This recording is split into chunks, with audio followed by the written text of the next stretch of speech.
तो क्या ईरान पर महाप्रलय आने वाली है और क्या ईरान के खात्मे की भविष्यवाणी आज सच होने वाली है?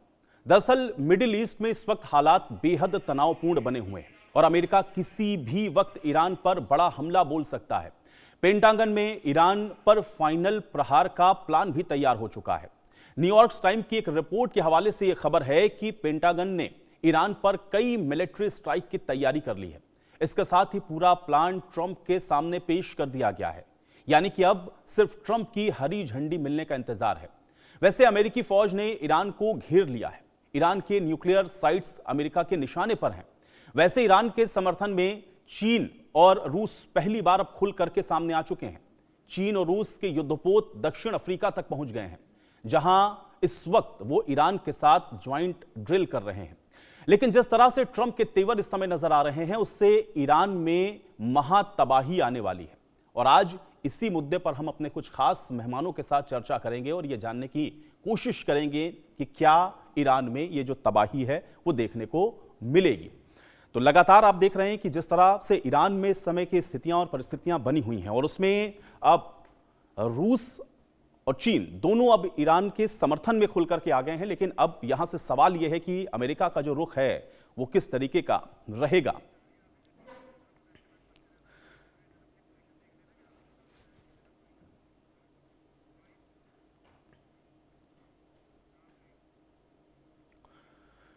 तो अब क्या बड़े हमले की तैयारी में ट्रंप हैं और ईरान पर हमले का क्या फाइनल प्लान भी तैयार कर लिया गया है? दरअसल न्यूयॉर्क टाइम्स की एक रिपोर्ट के हवाले से जो खबर आ रही है वो सोचने पर यह मजबूर करती है कि कई मिलिट्री स्ट्राइक की जो तैयारी है वो इस समय हो रही है। अब इसकी कुछ अहम बातें सबसे पहले आपको बताते हैं। देखिए, ईरान पर हमले की तैयारी हो रही है और न्यूयॉर्क टाइम्स की जो रिपोर्ट है उसके हवाले से यह खबर हम आपको बता रहे हैं कि बड़ा हमला हो सकता है। इसके अलावा कई मिलिट्री स्ट्राइक्स हैं जिसकी तैयारी इस समय पेंटागन में शुरू हो चुकी है। अब यहां पर यह भी बताया जा रहा है कि ट्रंप को इस हमले के बारे में जो जानकारी है वो दे दी गई है। अमेरिका के टारगेट पर न्यूक्लियर साइट्स हैं, यानी कि ईरान की जो न्यूक्लियर साइट्स हैं वो अमेरिका के टारगेट पर हैं। और इसके अलावा कुछ मिसाइल्स भी हैं जो कि बताया जा रहा है कि अमेरिका के टारगेट पर हैं। और इसलिए अब इंतजार हो रहा है कि ट्रंप आज जो मीटिंग करने वाले हैं उसमें उनका जो रुख है वो क्या रहता है। क्या आज वो किसी सैन्य हमले की तैयारी से संबंधित कोई जो आदेश हैं वो दे सकते हैं, या इस समय की स्थितियां परिस्थितियां कैसे अमेरिका के लिहाज से बनेंगी, आज इसको समझने की कोशिश करेंगे। दो बेहद खास मेहमान मेरे साथ जुड़ गए हैं। पहले उनका परिचय करवाते हैं, उसके बाद आज की इस चर्चा को शुरू करेंगे। हमारे साथ विंग कमांडर प्रफुल्ल बख्शी जी हमारे साथ जुड़े हुए हैं डिफेंस एक्सपर्ट के तौर पर। विंग कमांडर प्रफुल्ल बख्शी जी, बहुत स्वागत है आपका। और इसके अलावा आचार्य जीतू सिंह जी हमारे साथ जुड़े हुए हैं, आप ज्योतिषी हैं। आचार्य जीतू सिंह जी, आपका भी स्वागत है। सबसे पहले विंग कमांडर प्रफुल्ल बख्शी जी, आपसे शुरुआत कर रहा हूं मैं। लगातार हम लोग देख रहे हैं, चूंकि कल भी हम आपसे इसी विषय पर चर्चा कर रहे थे, लेकिन अभी इस समय जिस तरह की परिस्थितियां हैं और जो एक खास मीटिंग पेंटागन में बुलाई गई है, क्या अब ये मान के हम चलें कि ईरान के अंदर सीधा इंटरवीन करने वाला है अमेरिका, या इसको कैसे आप देख रहे हैं जैसी परिस्थितियां हैं इस समय? देखिए, ऐसा है, ये परिस्थिति जो है बड़ी जानी पहचानी है, इसमें कोई दो राय नहीं है। और अमेरिका ने अपने बेसिस जो हैं, जो फ्रेंडली बेसिस हैं कतार में और जॉर्डन में और सारे मिडिल ईस्ट में उनके 4-5 जगह पे है, उन पे वेरियस एक्टिविटीज इंक्रीज कर दी हैं, air, naval and sea ground activities. हालांकि ग्राउंड फोर्सेस का इतना खेल नहीं होगा यहाँ पे, क्योंकि but air and naval forces का बहुत खेल होगा इसमें। अब ये देखना है कि जो रशिया और चाइना जो इस समय एक्सरसाइज कर रहे हैं, क्या वो इंटरवीन करेंगे। मेरे ख्याल से वो डायरेक्ट कन्फ्रंटेशन अवॉइड करेंगे। खासकर Russia will avoid direct confrontation with America and so will China. Direct करना नहीं चाहते, वो ऐसी डिप्लोमेटिक और कमर्शियल स्थिति पैदा करेंगे ताकि वो यूएसए सोचने को बाध्य हो जाए और मीटिंग्स बुलाए, और मीटिंग्स होगी। या पर एक बात तो ये है कि डायरेक्ट अटैक जो अमेरिका करेगा उसमें ये इंटरवीन नहीं करेंगे, ना रशिया और ना चाइना, बट दो निरंतर सप्लाई करेंगे। जैसे यूक्रेन को पाल रखा था नेटो कंट्रीज ने, खूब दबा के उनको पैसे भी दे रहे थे, आर्म्स भी दे रहे थे, जैसे कि मुर्गे को लड़ाते हैं। एग्जैक्टली वही हाल यहाँ पे भी होगा। और ये देखेंगे कि और अमेरिका जो है वो इस बात पे बाध्य है कि वो किसी तरीके से ईरान को कंट्रोल करे और उसका पूरा सपोर्ट इजराइल देगा। उसका कोई नरेशन नहीं आ रहा है यहाँ पे, पर इजराइल का मोसाद एब्सोल्युटली रेडी है, वो पूरी हेल्प कर रहा है। जो पहले जो चार महीने पहले की एयर वॉरफेयर में उन्होंने किया था वो अब भी करेगा। तो इस बात को लेकर आप ये बात देखिए कि लोग थर्ड वर्ल्ड वॉर वगैरह की बात करते हैं, वो नहीं हो, पर टेंशन बहुत क्रिएट हो जाएगी और खास मीटिंग भी शायद बुलाए पुतिन ट्रंप के साथ में और जी के साथ में मीटिंग होगी शायद। और क्योंकि इस समय यूनाइटेड नेशंस और सिक्योरिटी काउंसिल वगैरह बिल्कुल एब्सोल्युटली हेल्पलेस है। आप देख रहे हैं वो कुछ नहीं कर रहे। तो इस बात को लेके चलिए कि अमेरिका अपना जो कह रहा है वो करेगा।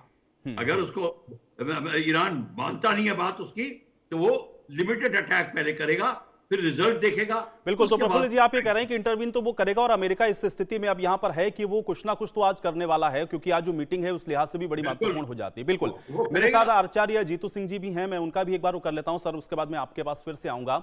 आचार्य जीतू सिंह जी, इसका ज्योतिषी पहलू आप कैसे देख रहे हैं? क्योंकि ये तो हमें दिख रहा है जिस तरह की स्थितियां बन रही हैं, बहुत सारे प्रिडिक्शंस इसको लेकर के हो भी रहे हैं, लेकिन जो ज्योतिषीय गणना है वो क्या कह रही है ईरान को लेकर के भी? और क्या रशिया और चाइना एक साथ आएंगे, ईरान के साथ खड़े होंगे, या अमेरिका कोई बड़ी कार्रवाई कर सकता है ईरान के अंदर? क्या कुछ नजर आ रहा है?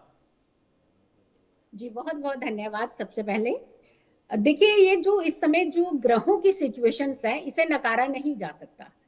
ये ऐसी ही सिचुएशंस पहले भी बन चुकी हैं और उस समय भी युद्ध ही हुए थे और युद्ध की ही स्थितियां बनी थी और बहुत एक्सट्रीम लेवल तक जाकर के फिर मुड़े थे। अभी भी सेम ऑलमोस्ट ऑल ऐसी ही स्थितियां बन रही हैं। धनु राशि में जो फर्स्ट भाव जो हमारे कुंडली का होता है उसे हम काल पुरुष की कुंडली यानी मेष राशि से शुरू करते हैं। धनु भाव जो है हमारा ये वेस्ट साइड पूरा पड़ जाता है। वहां पर 4 ऐसे ग्रहों की कंजेशन इतनी स्ट्रॉन्ग डिग्रीज के साथ, यानी एक होता है कि डिफरेंस आ जाता है जब डिग्री में, तो वहां संभावनाएं जो है वो चेंज हो जाती हैं। लेकिन यहाँ पे अगर हम डिग्री की बात करते हैं, सूर्य जो कि बहुत तेज प्लेनेट है, डिसीजन मेकर है, अथॉरिटेटिव प्लेनेट है, वो अपनी ऐसी डिग्री पर है जो बाकी डिग्रियों के साथ बहुत स्ट्रॉन्ग कंजेशन कर रहा है। सूर्य 25 डिग्री के, मंगल 25 डिग्री के, शुक्र 27 डिग्री के और गुरु 26 डिग्री के। आप देखिए मात्र एक डिग्री के आसपास का डिफरेंस हो रहा है। और इनकी चारों की जो कंजेशन है ये कहीं ना कहीं युद्ध के ही संकेत दे रही थी। जब हमें अभी नया साल शुरू भी नहीं हुआ था, हम आप लोगों के चैनल पे ही बैठे थे और हमने कहा था कि ये ऐसी सिचुएशन से बनेगी और बहुत स्ट्रांगली बनेगी, क्योंकि जो ट्रंप की कुंडली है उनमें चल रही है गुरु की महादशा, और गुरु इस समय अतिचारी के साथ साथ रेट्रो यानी वक्रीय भी है। और सबसे बड़ी एक हाई पोजीशन पर बैठे हुए व्यक्ति का जुपिटर अगर खराब होता है तो वो डिसीजन सही नहीं लेता। उनके डिसीजन देखिए आप कैसे होते हैं कि अभी डिसीजन लिया फिर बैक फुट पे आते हैं, फिर दूसरा डिसीजन लिया फिर बैक फुट पे आते हैं, यानी इनका डिसीजन स्टेबल नहीं होता। करेंगे तो ये कुछ ना कुछ खुराफात बहुत बड़ी वाली ये अभी भी करेंगे, हालात बिगाड़ेंगे। और इनकी एक मानसिकता ऐसी है इस कुंडली की कि हालात बिगड़ेंगे अगर इनको कहीं ना कहीं से, क्योंकि इनका टारगेट है वहां का ऑयल तेल, जहां जहां प्रकृति ने बहुत अच्छी अच्छी चीजें दी है, अमेरिका उन सारी चीजों को हड़प करके एक बड़ा अच्छा एक अपना व्यक्तित्व बताना चाहता है, क्योंकि ऐसा नहीं होगा। ये मुड़ेंगे, अगर इनके हित की थोड़ी सी फैसले की बात हो जाएगी तो ये अपना चेंज कर सकते हैं, लेकिन कुछ ना कुछ अब डिसीजन चलिए आप ये कह रहे हैं कि कुछ ना कुछ तो यहाँ पर जरूर होता हुआ दिख रहा है, और कुंडली कम से कम आप ये बता रहे हैं कि उस ओर इशारा कर रहे हैं। प्रफुल्ल बख्शी जी, फिर हम लोग इसको किस नजरिए से देखें? क्योंकि आप ये कह रहे हैं कि डायरेक्ट कोई वॉर इस तरीके का या रशिया या चाइना ऐसा नहीं होगा कि वो एकदम डायरेक्ट आकर के ईरान के सपोर्ट में खड़ा हो जाए। फिर ये जो ज्वाइंट ड्रिल चल रही है ये किस तरह की मैसेजिंग है और इसके पीछे क्या संदेश देने की कोशिश है? देखिए, ज्वाइंट ड्रिल्स जब होती हैं, वो जब टेंशन क्रिएट होती है तो जिसको कहते हैं मसल फ्लेक्सिंग, नगाड़े बजते हैं, जोर जोर से बातें होती हैं, स्टेटमेंट्स दी जाती हैं साइकोलॉजिकल इफेक्ट लाने के लिए। पर इस समय इनको ये पता है कि इन लड़ाई से नहीं डरेंगे, वो डरेंगे उसके बाद में इकोनॉमिक जो रिपरकशंस होंगे उससे वो चिंतित होंगे, क्योंकि रशिया अभी यूक्रेन में फंसा हुआ है। वो नहीं चाहता कि उसकी वो स्थिति वहां बिगड़ जाए, वो चाहता है कि उसकी स्थिति वो उसकी फेवरेबल बनी रहे, और अमेरिका उसको सपोर्ट कर रहा है उसमें। तो बड़ी मुश्किल होगी कि उसको अमेरिका के ऊपर अटैक भी करे और वहां पे हेल्प भी मांगे और वहां पे उसके साथ बिजनेस भी बात करे, ये नहीं हो पाएगा। सेम इज द केस में चाइना। चाइना की कितनी ट्रेड चल रही है अमेरिका के साथ में। देखिए, लड़ाई होती है इकोनॉमिक रीजंस के लिए, इकोनॉमिक रीजंस लड़ाई के लिए नहीं होते। तो जर और जमीन पे ही के कारण ही युद्ध होता है। तो इस समय जब जर और जमीन दोनों ही क्वेश्चन में है और दोनों का फेवर निकालना चाहते हैं चाइना और चाइना ताइवान में और ये यूक्रेन में और भी। लेकिन प्रफुल्ल जी, इसमें इसके पीछे अब ट्रंप का माइंडसेट आपको क्या समझ में आ रहा है? क्योंकि अब पीस के लिए तो नोबेल पुरस्कार मांगते मांगते फिर हम लोगों ने देखा वेनेजुएला में क्या हुआ, ग्रीनलैंड को लेकर के किस तरह की बातें कह रहे हैं और अब ईरान में डायरेक्ट जाकर के इंटरवीन करने वाले हैं। क्या इसके पीछे की स्ट्रेटेजी आपको दिख रही? देखिए, उनके नोबेल प्राइज वाले की जो बात है वो उसको तो भूल जाइए। वो तो कहने की बात थी कि मैं इतना कर रहा हूं, मुझे नोबेल प्राइज नहीं मिल रहा, ये इत्यादि। इसको छोड़िए। ट्रंप जो है वो एब्सोल्युटली क्लियर है इस माइंड में। वो बहुत बड़ा बिजनेसमैन है, उसका बिजनेस में बहुत माइंड चलता है और वो इसी एंगल से देखता है। लड़ाई एक साधन है उसकी बिजनेस को सक्सेस करने के लिए। वो अपना साधन का इस्तेमाल कर रहा है और जहां पे बड़े आराम से कर सकता है, कमजोर देश है, जितने अकेले के देश हैं उनको पकड़ रहा है। किसी यूनियन वाली कंट्री को नहीं पकड़ेगा, यूरोपियन यूनियन में नहीं अटैक करेगा। वो पकड़ेगा अलग अलग जो छोटी मोटी कंट्रीज में तो अपने CIA एजेंट्स भेज देगा, जैसे वैगनर ग्रुप था रशिया का, वैसे वो भी करेगा। जैसे कर्नल मैट माइक होर होता था, फेमस मर्सिनरी। तो ये सारा का सारा गेम अमेरिका चल रहा है और अमेरिका की जो डॉलर बादशाह जिसको कहते हैं वो इतना तगड़ा है। बाकी कंट्रीज अमेरिका को फेवर चाहते हैं, तो वो तो उसको नाराज भी नहीं करना चाहते। ये जब इराक के पर लड़ाई कर अटैक किया था तो उसके समर्थन में 37 कंट्री खड़े हुए थे अगेंस्ट इराक। तो आप देख लीजिए क्या, ये तो आलम है। तो इस समय आप मान के चलिए कि रशिया और चाइना बड़ी सोच के कदम उठाएंगे अगर उनको मिलिट्री एक्शन लेना पड़ेगा ट्रंप के अगेंस्ट। बिल्कुल, ये नहीं हो सकता कि एयरक्राफ्ट कैरियर से एयरक्राफ्ट कैरियर भिड़ जाएं और वो अमेरिका पे अटैक कर दे। बल्कि अमेरिका कटार पे अटैक, ईरान ने जब कटार पे अटैक करने की बात करी थी तो अमेरिका ने उसको दोबारा। बिल्कुल, प्रफुल्ल जी, आप ये कह रहे हैं कि डायरेक्ट कन्फ्रंटेशन तो आपको कम से कम अभी दिख नहीं रहा है। जीतू जी, आपसे भी मैं यही जानना चाह रहा था। अमेरिका का करेगा, बिल्कुल, अमेरिका का जीतू जी आपको क्या अभी आगे का जो फ्यूचर है वो दिख रहा है? अगर इस तरह की चीजों में उलझता है तो इसकी ज्योतिषीय गणना क्या कहती है? क्योंकि कई फ्रंट अमेरिका ने अपने लिए अब खोल लिए हैं, तो क्या सक्सेसफुल होता हुआ दिख रहा है या उसमें कुछ और ऐसी चीजें आपको दिख रही हैं जो ज्योतिषीय गणना जिस ओर इशारा कर रही है? देखिए, सबसे पहले तो अमेरिका की कहीं ना कहीं वर्चस्व जो है वो गिरता हुआ ही नजर आ रहा है। फरवरी मार्च इनिशियल तक आप समझ लीजिए कि कहीं ना कहीं कुछ ग्रह ट्रंप को फेवर तो कर रहे हैं एक्शन लेने में, लेकिन मार्च के बाद में इनको रिएक्शन देखने पड़ेंगे। इनके खुद के अंदर इतनी कलह हो जाएगी कि ये ना डिसीजन लेने के में सक्षम रहेंगे, ना डिसीजन से हटने के सक्षम। तो कहीं ना कहीं इनके अंदर जो कला है वो इनको बहुत तकलीफ भी देने वाली है। और इनफैक्ट मैं आपको ये बता दूं, डॉलर का रेट जो है हमने पहले भी कहा है कम होगा, इसकी वैल्यू कम होगी।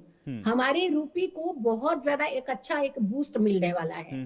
हमारे देश के अंदर इकोनॉमी चेंज होने वाली है, पॉजिटिव में चेंज होने वाली है। लेकिन वही साइमल्टेनियसली जैसे जैसे अमेरिका के डॉलर की कीमत घटने लगेगी, उनको तकलीफ होगी, तब तक वो छोटी छोटी कंट्री, जैसे हमारे फेलो पैनलिस्ट ने बताया कि ये छोटी कंट्रियों को टारगेट करता है। ये आने वाले टाइम में भी देखिए इन्होंने क्या किसको टारगेट किया, वेनेजुएला को।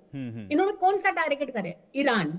अब देखिएगा थोड़े दिनों में आने वाले टाइम में आपको मैक्सिको, इनका पेरू, कोलंबिया, इन आसपास की कंट्रियों के ऊपर एक प्रेशर क्रिएट कर रहे हैं वो बेसिकली। अगर किसी ने प्रेशर झेल लिया या उसका एकदम से रिटेलिएट ढंग से कर लिया तो ये चेंज करेंगे अपने डिसीजंस को और चाहे भाना कुछ भी देने लगेंगे।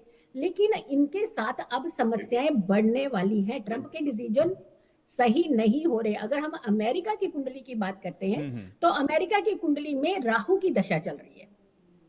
हमारे भारत की कुंडली में अगर हम देखते हैं एकादश भाव में राहु है, यानी कुंभ राशि में, और वो वेस्ट की राशि है। मिडिल ईस्ट पूरा डिस्टर्ब है। अभी तो बांग्लादेश के आपको बहुत जल्दी बहुत कुछ सुनने को मिलेगा कि कहीं ना कहीं उसके ऊपर भी हमारा भारत बहुत अच्छा एक्शन लेगा, may be direct may be indirect. But बहुत बड़ा एक्शन वहां पर भी होने वाला है और ज्यादातर चीजें इस तो बार जीतू जी, अभी जो कुछ दिख रही हो रहा है, क्या उसका सत्ता इम्पैक्ट पलट। कुंडली के हिसाब से आप देख पा रहे हैं? भारत के ऊपर भी क्या कुछ पड़ सकता है, पॉजिटिव या नेगेटिव कुछ इम्पैक्ट आपको दिख रहा है? ज्योतिषी गणना इसको लेकर क्या भारत के कहती ऊपर तो पॉजिटिव इम्पैक्ट होने वाला है। ऐसी एरियाज जो वेस्ट साइड है और इस साइड एरिया के सत्ता पलट के बहुत चांसेस और बनते हुए नजर आ रहे। भारत सक्षम है, मंगल की दशा मोदी जी की, मंगल की दशा हमारे भारत की कुंडली की, सैनिक प्लेनेट है, हमारा डिफेंस सेक्टर और ज्यादा स्ट्रांगली डिसीजन लेगा।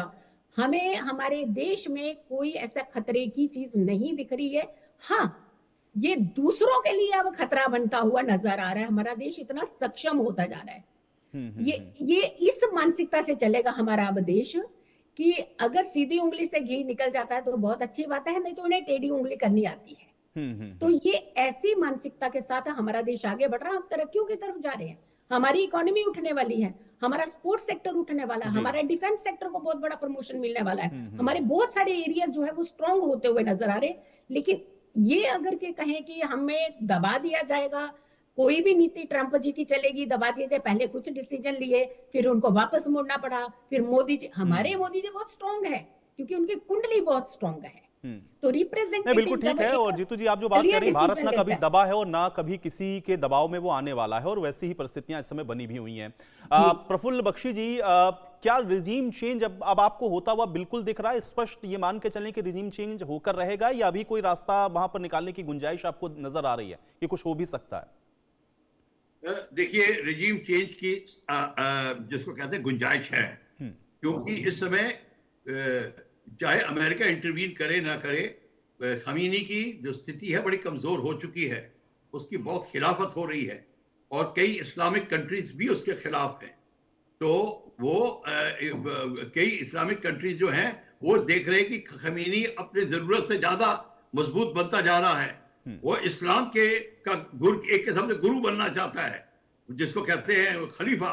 तो वो टर्की इत्यादि कंट्रीज ने वो उसको इतना नहीं सहेंगे। वो खतरा भी है, लोगों का खतरा है। जो महिला वर्ग है ईरान की, वो उसके बहुत खिलाफ है। उनको बिल्कुल उसका जो प्रतिबंध लगाए हैं, शरिया की जैसे कानून लगाए हैं औरतों के ऊपर, एग्जैक्टली वो उसको भारी पड़ेगा, बहुत भारी पड़ेगा। और यही उसके खिलाफ चल रहा है और मोसाद निरंतर एक्ट कर रहा है उसके खिलाफ। तो इस समय उसकी स्थिति बड़ी नाजुक है। और जो शाह ऑफ ईरान का जो बेटा आ गया वापस पुराना, वो बहुत जबरदस्त असर डाल रहा है। उसकी बहुत, जिसको कहते हैं, मानता है और सपोर्ट मिल रहा है। तो इसको लेकर अब मैं ये नहीं डायरेक्टली कह सकता कि वो जरूर गिरेगा, पर उसको बहुत ही संघर्ष करना पड़ेगा। उसका बचना जो है बहुत उसको नहीं। लेकिन प्रफुल्ल जी, क्या जिस तरह से हम लोगों ने देखा कि रशिया यूक्रेन में जाकर के फंसा, चूंकि हम लोग देख रहे हैं कि उसको बाहर से सपोर्ट बराबर मिला यूरोपियन यूनियन का, इसके अलावा नेटो कंट्रीज का, क्या उसी तरह से अमेरिका के साथ भी हो सकता है कि बाहर से आप कह रहे हैं कि डायरेक्ट ना भी हो तो चाइना और रशिया अगर सपोर्ट करते हैं तो ये लंबा भी खींच सकता है, क्योंकि इतना आसान नहीं होगा? देखिए, लंबा खींचेगा, बट क्वेश्चन है अमेरिका ने इंटरवीन क्या किया है। रशिया का जो था यूक्रेन में डायरेक्टली फोर्सेस घुसी हुई थी, लाखों की तादाद में सैनिक भरे हुए थे। यहां कोई नहीं है। यहां तो आपको उसका एयरक्राफ्ट है, बॉम्ब डाला, टारगेट पे गिरा कि नहीं गिरा, वो वापस चला गया। वो जैसे हम करते थे 1971 में, और टारगेट पे बॉम्ब डाला, जब 40 गज पे गिरा या डायरेक्ट हिट हुई, वो देख लेगा, वही होगा। हाँ, अमेरिका दोबारा तैयारी करेगा, दोबारा अटैक करने करेगा, पर वह फंसेगा नहीं। जिस जो हम कह रहे, जैसे यूक्रेन में फंसा हुआ है रशिया, वो नहीं होगा। तो इसका भारत के नजरिए से इंपैक्ट क्या होगा? क्या भारत की स्ट्रेटेजी आपको अभी इस समय ठीक दिख रही है? अभी 25% और टैरिफ वाली बात कह दी डोनाल्ड ट्रंप ने, और ये कहा ये तो मैं तत्काल प्रभाव से लागू करता हूं ईरान के साथ किसी भी तरह का कोई भी अगर कोई व्यापार करता है तो। भारत का स्टैंड क्या होना चाहिए और भारत की पोजिशनिंग अभी आपको कैसे दिख रही है? देखिए, भारत की पोजिशनिंग इस समय जो है, वो भारत बहुत सूझबूझ के और सोच समझ के कदम उठा रहा है। उसको कोई जल्दी नहीं है। और जैसे की बात है, अगर टैरिफ लगता है, भारत की इतनी ताकत है कि वो झेल लेगा।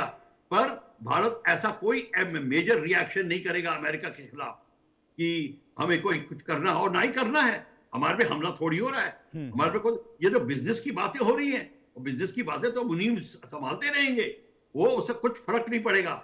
पर भारत अपना स्टैंड नहीं चेंज करेगा, कोई मिलिट्री एक्शन की बात नहीं। हाँ, हमारी जो नेवल जो इंटरवेंशंस हैं इस रीजन के अंदर, अमेरिका बहुत डिपेंड करता है। उनके कई हुतीस वगैरह ने उनके शिप पे अटैक किया, जो भारत के कोस्ट गार्ड और नेवी ने जाके बचाया है। तो वो इस बात को नेवी अमेरिका मद्देनजर रखेगा कि भारत जहां जहां उसको जरूरत पड़ी, भारत उसकी जरूरत पूरी करने आ गया था। ये बात आप ध्यान रखिए, अमेरिका इस बात को ख्याल रखेगा, बट इससे ज्यादा नहीं होगा। भारत को कोई और असर ऐसा नहीं पड़ेगा जिससे कि भारत विचलित हो जाए। आचार्य जीतू जी, क्या भारत के लिहाज से आपको लग रहा है कि इस समय विन विन सिचुएशन ही है? अगर अमेरिका वहां पे जाके कुछ करता भी है तो भी लॉस अमेरिका का ही होना है। भारत की जो पोजीशनिंग है ज्योतिषीय गणना के हिसाब से, वो आपको बिल्कुल ठीक दिख रही है इस समय? बहुत स्ट्रांग दिख रही है। इनफैक्ट 2026 में आप ऐसी ऐसी चीजें, ऐसे ऐसे फैसले सुनने को मिलेंगे आपको जो आपकी कल्पना से बाहर होंगे। यानी पूरे प्लान्ड में है हमारे भारत के रिप्रेजेंटेटिव और हमारा डिफेंस सेक्टर। मैं हमेशा बार बार यही कह रही हूँ, क्योंकि मंगल इस समय लीड कर रहा है हमारे भारत को, मंगल लीड कर रहा है मोदी जी की कुंडली को, और मंगल जो है हमारे डिफेंस के कारक माने जाते हैं। सूझबूझ के साथ, बहुत प्लानिंग के साथ, हर चीज को समझते हुए डिसीजन लेंगे। हमारी देश को ज्यादा फायदा पहुंचाने की तरफ ही सिर्फ हमारा जो रास्ता है जो मोदी जी बना रहे हैं वो इसी तरफ है। वो सिर्फ देश का इस समय सोच रहे हो। देश किसी भी तरीके से खतरे में आने वाला अभी नहीं दिख रहा है 2026 में, किसी भी हाल में नहीं। लेकिन हाँ, मंगल पर शनि की दृष्टि, मंगल पर केतु की दृष्टि, ये हमारी नेबरिंग कंट्री को बहुत बड़ा लॉस दिलाने वाली है। अभी तो रिटेलिएट पाकिस्तान के ऊपर होगा हमारी तरफ से, देखिएगा आप। वन साइड लड़ाई कहते हैं ना, जिसे हमें कि सब परखच्चे उड़ा देने, वैसा होगा अभी आपको देखने को मिलेगा। बांग्लादेश पे देखिएगा आपको, होगा, बहुत जल्दी होगा। और आप, सबसे बड़ी बात है कि होगा किस तरीके से, वो प्लानिंग जो है ना, वो जो एक स्ट्रेटजी है ना, वो इस समय भारत की कुंडली में दिख रही है। ग्रह सारे के सारे भारत को फेवर कर रहे हैं। ग्रहण आए थे, सब घबरा गए, 2 ग्रहण, 3 ग्रहण, 4 ग्रहण, जी ऐसे हो गया वैसे हो गया। हमारे भारत के ऊपर उसका क्या इंपैक्ट पड़ा? हमारे भारत ने तो और ज्यादा इनफैक्ट तरक्की की है। हमारे युवा सेक्टर को देखिए कितना काम मिला है, हमारी महिलाओं। तो भारत के लिहाज से भी आचार्य जीतू जी आप ये कह रहे हैं कि ये बहुत बेहतर रहने वाला है, और भारत के लिए कम से कम इस समय जो पोजीशनिंग है वो बहुत बेहतर है। बहुत शुक्रिया आचार्य जीतू जी सिंह जी अपना समय निकालने के लिए, और विंग कमांडर प्रफुल्ल बख्शी जी आपका भी बहुत बहुत शुक्रिया। और चलिए इसी के साथ रुक रहे हैं यहाँ पर एक छोटे से ब्रेक के लिए।